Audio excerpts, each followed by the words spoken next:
बिस्मिल्लाहिर्रहमानिर्रहीम और शुक्र अल्हम्दुलिल्लाह। मैं बोलते कालम के साथ आमिर रज़ा खान। मैंने कल एक बात कही थी और मैंने आपको कहा था कि पाकिस्तान दिफाई टेक्नोलॉजी जो है वो सऊदी अरब उस पर इन्वेस्ट करेगा। कल का मेरा व्लॉग उठाएं, ज़रा पढ़ें उसको और सुने उसको। उसमें जो लिखा है, जो पढ़ा, जो मैंने बोला था उसी के मुताबिक मुआहिदा हो गया और पाकिस्तान ने सऊदी अरब के साथ स्ट्रेटजिकली एक ऐसा मुआहिदा किया है जिसकी किसी को उम्मीद नहीं थी। ना इस वक्त बरतानिया का दौरा करने वाले डोनाल्ड ट्रंप को, ना तेल अवीव में नारे लगाने वाले नेतन्याहू को इस बात की उम्मीद थी कि सऊदी अरब और पाकिस्तान एक हो जाएंगे। जी हाँ, वो दोनों एक हुए और एक ऐसा मुआहिदा हुआ जिसकी नज़ीर इससे पहले किसी दूसरे इस्लामी मुल्क के साथ नहीं मिलती है। एक पर हमला, दोनों पर हमला। और मैं ये बार बार आपसे बात कह रहा हूँ कि कतर में पाकिस्तान और तुर्की दो वाहिद मुल्क थे जो ये प्लान लेकर गए थे कि नेटो की तर्ज पर एक ऐसा जो है अदारा बना दिया जाए ताकि तमाम मुस्लिम दुनिया को महफूज किया जाए। और मुल्क दो ही हैं जो दिफाई टेक्नोलॉजी के अंदर अपना पहचान, अपना नाम, अपनी दिफाई टेक्नोलॉजी रखते हैं। एक तुर्की और दूसरा पाकिस्तान। सऊदी अरब के लिए पाकिस्तान के साथ रब्ता करना आसान था, तुर्की के साथ ज़रा मुश्किल है। अगर इसकी तारीखी बैकग्राउंड पे जाएं तो तुर्कों से ही ये स्टेट सऊदी अरब जो थी ये अलग हुई थी तुर्क हुक्मरानों से।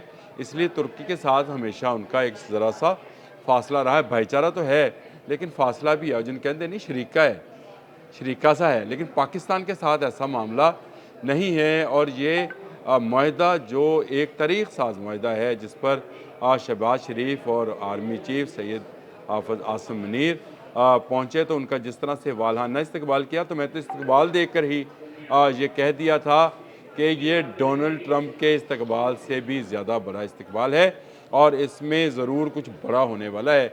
और रात एक सोर्स ने यह खबर भी दी कि ये तो मुआहिदा होने वाला है और बड़ा मुआहिदा होने वाला है। ज़राए तो मैं नहीं बताऊंगा, लेकिन उस ज़राए के कहने के तकरीबन 2 या 2.5 घंटे के बाद ये खबर निकल कर आ गई कि एक मुआहिदा यमामा में, कसर यमामा में हो गया। कसर यमामा में ये मुआहिदा क्यों हुआ, इस पर मैं अलग से व्लॉग करूँगा, वो ज़रूर सुनिएगा, क्योंकि यमामा की एक तारीख़ी हैसियत हमेशा रही है।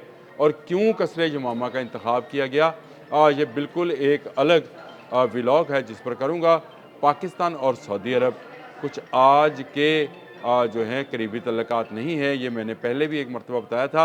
आज दोबारा बता देता हूँ कि 1967 में पहला सिक्योरिटी पैक्ट किया था सऊदी अरब ने पाकिस्तान के साथ, जब वहाँ के जो वज़ीर दिफा थे शहज़ादा सुल्तान थे, वो प्रिंस थी, जैसे प्रिंस मोहम्मद बिन सलमान हैं, इसी तरह से शहज़ादा सुल्तान थे जिन्होंने पाकिस्तान का दौरा किया। और 1967 में पहला दिफाई पैक्ट जो था वो सऊदी अरब और पाकिस्तान के मबैन हुआ था। ये बड़ी अहम बात थी कि 1965 की वार में हमने इंडिया को मारा था। आज मेरा ख्याल 18वां दिन है, सितंबर, अगर जी 6 सितंबर थी तो आज की तारीख देख लें, 17 रोज़ की वार थी, तो आज कितनावां दिन बनेगा। मेरा ख्याल आज के दिन ख़त्म हो गई थी वार, आज के दिन इंडिया ने हाथ खड़े कर दिए थे। इतना मारा था कि उस वक्त भी अरब इसराइल की वार के बाद पूरी इस्लामी दुनिया को पाकिस्तान एक मसीहा के तौर पे नज़र आ रहा था। और सऊदी अरब ने पहल की और पाकिस्तान के साथ एक सिक्योरिटी पैक्ट कर लिया था जिसमें पाकिस्तान और सऊदी अरब के मबैन फ़ौजी मामलात में एक दूसरे के साथ तावन होना था। इसके बाद 1979 में पाकिस्तान और सऊदी अरब ने एक दफ़ाई मुआहिदा किया। आपको याद है 79 में क्या बड़ा हो रहा था उस वक्त अफ़गानिस्तान के अंदर, रशिया दाखिल था और पूरी दुनिया की नज़रें जो हैं उस वक्त अफ़गानिस्तान के हमसाया मुल्क पाकिस्तान पर जमी थी, जो रजिस्ट कर रहा था कि रूसी रीछ जो है वो अफ़गानिस्तान के बाद चीड़ फाड़ के लिए कहीं पाकिस्तान में दाखिल ना हो जाए। रूस और भारत की जो है कहना चाहिए कि उस वक्त में गाड़ी छिनती थी, यानी बहुत पक्की दोस्ती थी उस वक्त। और उस वक्त भी सऊदी अरब आगे बढ़ा और उसने पाकिस्तान के साथ एक ऐसा मुआहिदा किया जिसमें पाकिस्तान को कुछ इकनॉमिकली बहुत फ़ायदा हुआ था। फिर 1982 में रिक्वेस्ट की सऊदी गवर्नमेंट ने कि हरमैन की यानी मक्का और मदीना की हिफाजत के लिए पाकिस्तानी फ़ौजी दस्ते जो हैं वो भिजवाए जाएँ। उस वक्त आपको याद है कि बहुत सारे बागी जो थे वो इस ख़ानदान के ख़िलाफ़ जो इस वक्त हुक्मरान है किंग सऊद का या उनके ख़ानदान के लोग जो थे वो सर उठा रहे थे। फिर उसके बाद वहाँ पर मुख्तलिफ़ दूसरे ममालिक से भी लोग आए और उन्होंने वहाँ पर हमले किए, जिसके बाद पाकिस्तानी फ़ौज को जो है बुलाया गया, उनके दस्ते को बुलाया गया। 2004 में फ़ौजी मशक़ें होती जी अलसमाम के नाम से ये मशक़ें जो थी इसमें ख़ुसूसी तौर पर पाकिस्तान और सऊदी अरब की दिफ़ाई सलाहियतों का जो है तबादला हुआ और दोनों तरफ के फ़ौजी जो थे उन्होंने इस मशक़ में हिस्सा लिया। ये तमाम एक बड़ा रेगिस्तान है जिसमें ये मशक़ों का इनेकाद किया गया था। मकसद इसका उस वक्त भी यही था और वो ये था हरमैन की हिफाजत करना। मैंने शुरू में जो अल्हम्दुलिल्लाह कहा है इसका भी मैं आपको ज़रूर बताऊँगा क्योंकि मैं अमूमन सिर्फ बिस्मिल्लाहिर्रहमानिर्रहीम पढ़ता हूँ।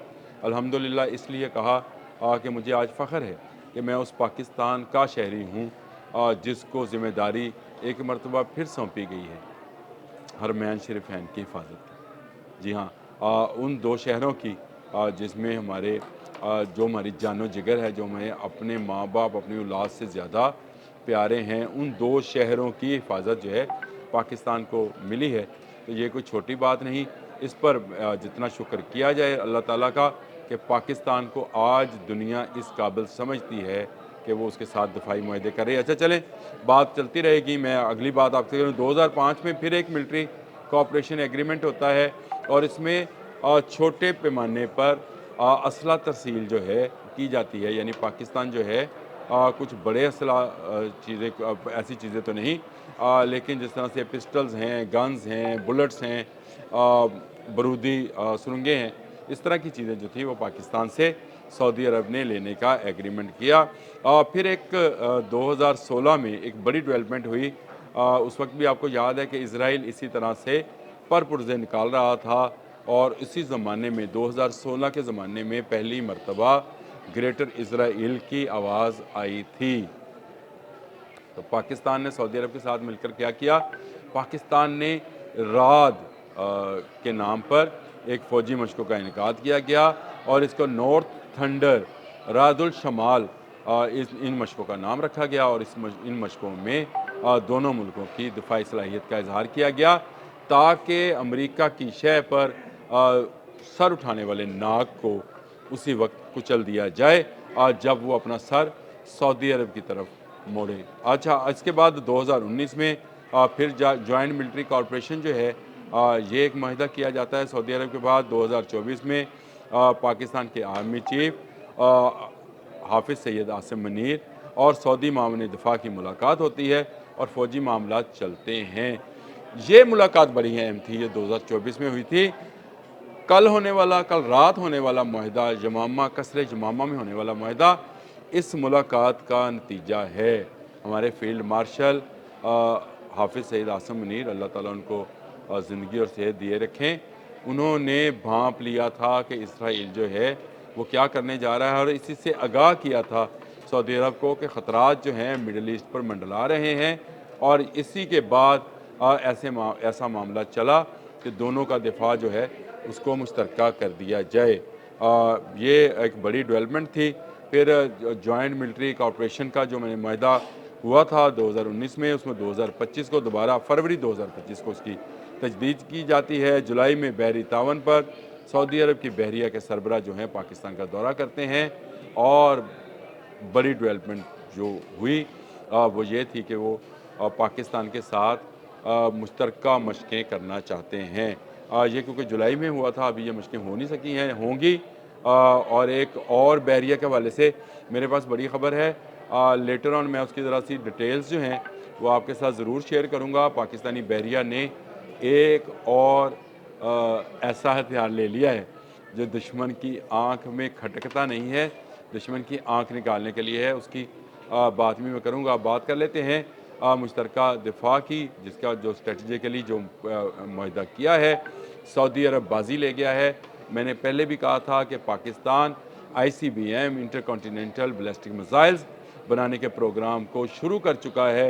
अमेरिकन थिंक टैंक, मैंने जोन्स की बात आपको बताई थी, जिन्होंने ये कहा था कि पाकिस्तान बहुत करीब है कि 10 से 12 हज़ार किलोमीटर की मार करने वाला ICBM जो है वो बना ले। हमें इसके लिए बहुत बड़ी फंडिंग की ज़रूरत है, दो चीज़ों के लिए। एक ICBM बनाने के लिए जी इंटरकॉन्टिनेंटल बैलिस्टिक मिसाइल जो माख 25 की यानी आवाज़ से 25 गुना रफ्तार पर सफ़र करेगा और किसी इंटरसेप्टर को खातर में नहीं लाएगा, एक इसकी, और दूसरी हमें JF-17 थंडर ब्लॉक 4 की। दोनों पे अलग अलग व्लॉग जो हैं मैं एक आध रोज़ में ज़रूर थोड़ी सी रिसर्च करने के बाद करूँगा।